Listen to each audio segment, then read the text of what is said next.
Okay. Um, well, listen, it's 12:31. We'll kick it off, and folks just join in as there's kind of a flow to these. I've had the pleasure of doing one before, and they're meant to just be really conversational and genuine. And what's great about ILC is that Andrew, who I hope is watching, I think he's on, started ILC, I want to say, I'm going to get it wrong, 7-8 years ago now, to foster really dynamic conversations about the independent hospitality space. And I've been a proud board member now for about a year, but have been engaged for over 5. And it's been a real pleasure. I have a couple of announcements that I need to make as the host. So I'll get the housekeeping done. There are a number of sessions now happening every week with really interesting people. Today being one of them, but Wednesday, Ree Barros, I don't know if I'm pronouncing that right, CEO of Quarters Co-Living will be joining, followed by Brooks Atwood, Master of Design at Barry's Design on Friday. And these sessions are all at 12:30. It's great to check out our Instagram and LinkedIn giveaways. We're spreading the brand, and they're fun things to win if you tag your friends in our posts and ask them to follow and help build the community. And then finally, all donations are really, really, really appreciated. This is a grassroots effort.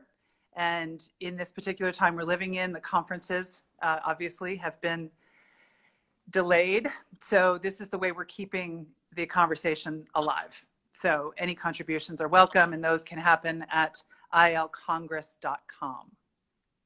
Okay. So more folks are hopping on. I am Sarah Eustace, CEO of Main Street Hospitality Group and an advisory board member of ILC. I have the pleasure of speaking with Matthew Arrants, otherwise known as Matt, Executive Vice President at Pinnacle Advisory, where you've been for quite a few years, Matt. A million years. more than he. Longer than I care to admit. Okay. And Matt and I have known each other for a number of years. I'm pleased to call him my colleague and my friend. And so I invited him to participate because he has a really, and we titled this session a little tongue-in-cheek, Conservative Optimism with Matt Arrants. Because he brings a really distinctive perspective on the market, especially in the independent space, looking at working with owners, investors, as an asset manager and advisor in order to optimize these different business opportunities and help these hotels succeed. So we're grateful to him for that. So I thought we would just, we had a couple of topics that I think are on people's minds. I think especially some who have joined us today. And we'll kick it off with a couple, and then we can go in different directions based on what you want to talk about. And for the audience, if there's something you really want to know, send me a chat and we can ask Matt. But I think maybe we start, and if it sounds obvious, I apologize, but for you over the last 7-8 months, what the most profound changes you've observed in the independent market, operationally or just from a trend standpoint, would be, maybe we'll start with that and just get your perspective.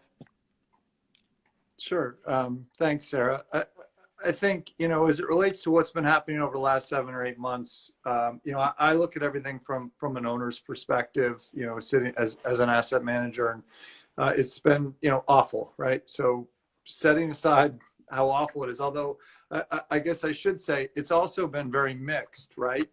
There are properties that are doing well, believe it or not, and particularly here in New England, where we both are. The luxury, if you're within, driving distance of 15 million people and you cater to leisure travelers, you're probably doing okay.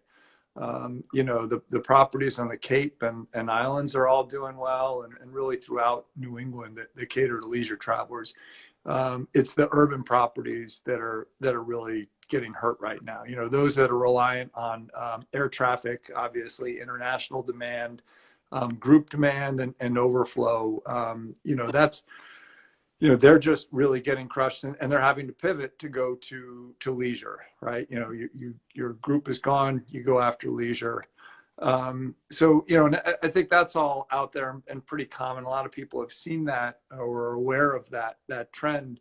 What I've noticed, and in your email, I think you would use the word profound, and I don't know that it's profound, but a change, and certainly something that, as an owner and as an asset manager, I always stake out the ground of, trying to save as much as possible and run as lean and mean and economically as possible. And the real trend that I'm seeing that I'm hoping stays is that we end up with, it's an increased customization is probably the best way to look at it in terms of customizing the product to the guest. So, for example, in housekeeping, rather than having twice daily housekeeping service, let us know what you'd like, right? Asking the guests what they'd like, providing less, in a sense, asking the guests what they want and giving them exactly what they want rather than more than what they want. And so obviously that's a trend that is that's appealing to me and of great interest. So yeah, that's great. That's something that may be happening a little bit out of necessity now, but at least for us, I can speak to the fact that it's something that no matter how we reemerge, feels like something we'll continue to embed in our operational philosophy. Have you, because you work with a lot of different groups, different people, different kinds of properties, ranging from Relais Chateau to mid-level boutique and working with academic institutions. I mean, what have you seen owners and operators doing to really respond, whether it's strategically, financially? Has there been anything that you've noticed particularly that has been really effective or not effective, or just things that, the ways people are pivoting with their businesses, I think is interesting to get your angle on. Well, I think that, again, the properties that I've been working with, I've really been focusing on, again, sort of, as we talked about, tailoring to exactly what the guests, want. I mean, these are really uncertain and trying times. So it's really been about also protecting the business. In a lot of cases, there are properties where it's about just saving the business, which means we're offering less. In some cases, we're offering less and we're charging more. And, in essence, out of necessity, we're obviously, or often when we're charging more, it's because we can, frankly. But we're offering less, in a sense, out of necessity, in terms of just trying to operate as lean and mean as possible, particularly when you talk about properties that are operating at a loss already. And we're just trying to mitigate the losses. That's when it really becomes, that's a lot of what we're seeing and what's been effective.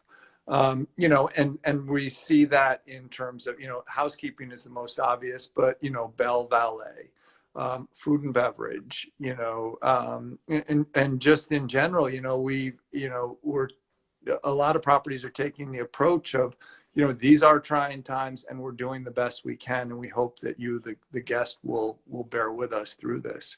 Yeah. So. Well, and you've actually always counseled us to, not to be apologetic, right? We're, as operators and as hospitality providers, all of us involved in this, we still want to make people feel good. We want there to be a feeling of, and I think in our independent properties, maybe more than ever, there's a thirst for like genuine connection, and a good feeling. So that doesn't always have to cost a lot. And that's something I've learned painfully by working with you and others, that it's less about the stuff, right? It's more about the quality of that interaction between people. And I think we've experienced that in a lot of different ways at our properties, where helping to set expectations in COVID and in general effectively so that the value proposition people feel is still intact. Do you know what I mean? So, you know, in Newport, we're charging a lot of money on a Friday night, but the serve delivery model is fairly straightforward, right? But we don't have to apologize for that. That's who we are. And you've given us, you know, you've always had a good perspective on that angle. Right. Well, I think, Sarah, you raised a really interesting and important point, you know, particularly now, and it's about communication and it's about connection, and making sure that the employees, you know, that the employees are comfortable and safe, but also empowered, and are able to really connect with the guests, because, you know, most of your guests have been holed up in their, you know, their apartments or their houses or wherever. You know, they're looking for some type of connection, you know, just that communication and be able to speak with, you know, with other people, you know, at this day and age, live and in person is a big deal. So I think that's really important, you know, that combination of setting realistic expectations at the start, but then also understanding that the guest is looking for some degree of connection and communication. Do you, you know, you're probably, there are properties and maybe even operators who may struggle to come through to the other side, whatever that looks like. Having, you know, gone to the edge and looked over, you know, luckily moving back from the edge feels good. But what are the, shall we say, sort of the characteristics that are in place for properties that don't reopen, or operators that do go out of business? I mean, what are is there any mistakes that we can try to avoid, or they may already have been made earlier and have been exacerbated by the situation? I'm curious on your take on what's going to contribute to the market, you know, shrinking in a lot of ways. Well, I think the biggest thing that I noticed right from the start was, you know, there were two things. One was denial, right? It took an awful long time for a lot of people, and it's not just hotel owners and opera. I mean, it's everybody in every facet to really come to terms with what's happening. Right. You know, in March, we knew that this is going to be here and was going to be here for a while. But it took a long time for people to react. You know, we knew that, you know, essentially, you know, airplane traffic was going to drop by, you know, whatever, by 70%. But unfortunately, it took a long time for people to react to that. And it was expensive, you know, and it's understandable because it's human nature and it hurts. You know, I think that was a big, you know, making those cuts and those reductions was incredibly painful, especially, you know, you're talking about your employees and their lives and their livelihood. So that was really hard. And that was a mistake. And then the next thing was, you know, getting creative. You know, it's really, there are ways around this, or at least ways to lessen the pain, but it requires getting creative. You can't just sit back and say, well, this is what we did before, and this is why we, you know, those models don't work anymore. You need to try new things, and you really need to get creative. And those are the ones that I think have been successful in terms of getting creative. And that's on both sides of the, you know, both sides. I look at everything through a P&L, right? That's on both sides. That's in the top line in terms of how are you going to drive additional revenue, whether it's, you know, selling rooms to people to office in for the day, or whether it's on the expense side of things in terms of, you know, cross training, right? You know, guess what? That general manager is now working shifts at the desk, right? Because there's only 3 people checking in. They can get a lot of work done standing at the desk, and checking people in as well. And literally every dollar counts, you know, when you're, you know, in this kind of situation. So. Yeah. And I suppose, you know, for any kind of over leverage has certainly come home to roost in this situation. I know we are finding that lenders are, you know, trying to work with us and being very, to some degree, creative as well. We're not in the New York City hotel market where, you know, but in terms of hotels that won't reopen, leverage is a big problem, or just the sheer will to kind of go on, or frankly, the cost of being open versus closed. I mean, we've done a number of mothball scenarios in order to fully evaluate that. So, you know, that is going to happen, and it's going to be interesting. I guess that would lead me to another line of thinking, which is, what are the opportunities that may start to emerge as the market shifts and shakes up a little bit, whether that be for investors or operators. Are you seeing kind of movement start already in terms of, it feels like there are deals happening and things are starting to revive a little bit, but I'd love your take on that. Yeah, so we are starting to see some transactions start to materialize. Initially, those are deals that weren't that were on shaky ground to begin with before COVID.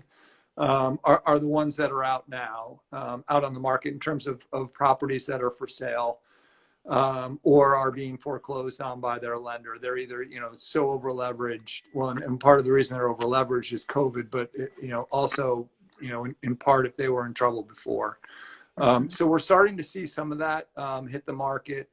And then, the lenders have been able to, to provide allowances for the borrowers, and let them slide essentially. And so now, it was, conventional wisdom was everything, the musical stop at the end of the fourth quarter. The banks are going to need to write these loans down. And now it turns out that that's not necessarily the case. Now it looks as though things are getting pushed into the second and third quarter. Or I'm sorry, the first and second quarter of next year is when we'll start to see even, more, people had used the word tsunami of deals and transactions. And so I think we will see some of that. But also it's going to be market by market. Again, as we were talking about earlier, not everybody is affected equally here. The urban properties are a lot more hurt. The New England inns and whatnot, I had thought there were going to be a whole bunch of them coming to market. I'm not sure that's actually going to happen because of the combination of they were able to salvage somewhat of a season and their lenders are able to be flexible enough that they're going to, they'll make it through. So, yeah. The timing, it's kind of weird. I mean, the fact that this sort of hit in March, for those of us who have summer and fall seasons, bizarrely, it allowed us the time to at least get organized and get ready for those. So if this had hit in July, like we might be in a completely different place. So yeah, absolutely. It really was. I mean, it's amazing. For the, some of the New England properties, I've got a property that really, frankly, it benefited, right? I mean, it was not a really strong, March is not a huge, March and April. Now it starts to hurt when you get into, the longer it went, the harder, the longer the lockdowns went, obviously the more the pain, right? So you see states like Maine in particular, where I am, was really hard hit because of the lockdown extended in, well into July. And that's, then you're getting into prime money making season, but they did benefit because they had those, August, turned out to be pretty good. And September is quite strong really throughout New England. Yeah. Yeah. We're finding that. I know, cause I know you like to worry. You say that's your job. Yes, I get paid to worry. What are you most worried about for the winter season? I mean, the next 6 months, kind of November, Yeah, so it's interesting. The big thing I'm worrying about now is, are we going to have, there's one argument, there's one school of thought that that people who can't get out will come to. So, for example, Newport, right, or other places in New England. All those people that were coming in July and August, are they still going to want to come? Will they be desperate to get out? Or not? Because if they're not, we're in trouble, right? It's the slow season anyway, but we need that demand to come on, weekends in January, and my hope is that they will, right? Because they have nowhere else to go unless they ski. And even then, if you can get into, these days, the ski resorts will probably do gangbusters. They're already, trying to figure out how to, reduce capacity. So, so it's the, sort of those summer destinations like, Newport is the first one that comes to mind that that I worry about. But again, I'm cautiously optimistic about that one. I'm never fully optimistic, just cautiously optimistic. I think I titled this "Conservative Optimism." Yeah. Right. But there is optimism. So and I am by nature a very optimistic person, which is why I'm in this business. But I think there's been so much discussion about consumer behavior and how it will shift coming inside more than outside in terms of the experiences, whether they be in F&B or, we have welcomed thousands and thousands of people into our, into our rooms environment at 6 hotels, and have not had any issues, right? Thanks to Blue Canary. Shout out to our cleaning partner. But so it's interesting how the theater, I guess, safety theater, COVID theater, will either amplify in the winter in terms of us investing. And I know if I come to you and say I'm going to spend all this money on air purifiers, you're probably going to look at me like whatever. But not sure. How do you feel about that? Do you think that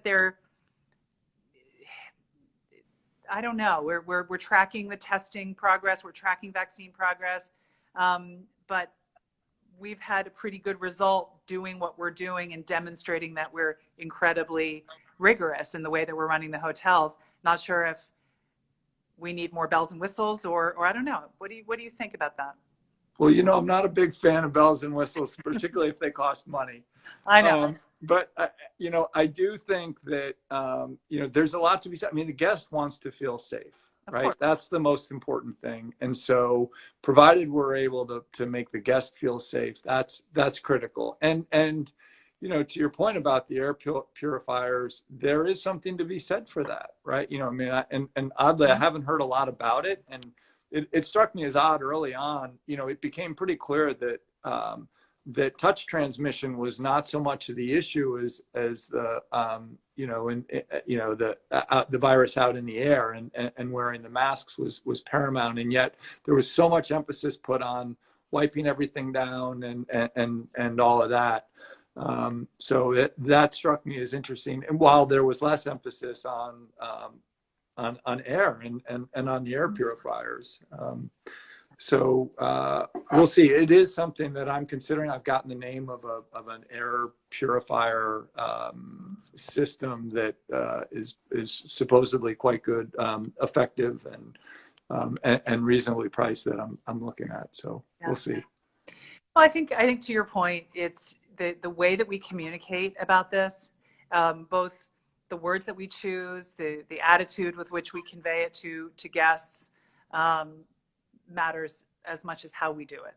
So absolutely, the theater cannot be, and sometimes people use the term theater in sort of a derogatory tone or a derogatory sense, and I don't think that that's really accurate, right? I mean, it's part of the emotional well-being, right? And when I whether it's real or not, I want to believe, and if you give me the opportunity to believe, that's going to make me feel better. And if I'm going to feel better, then I'm going to be happier, and then I'm going to be a more satisfied guest.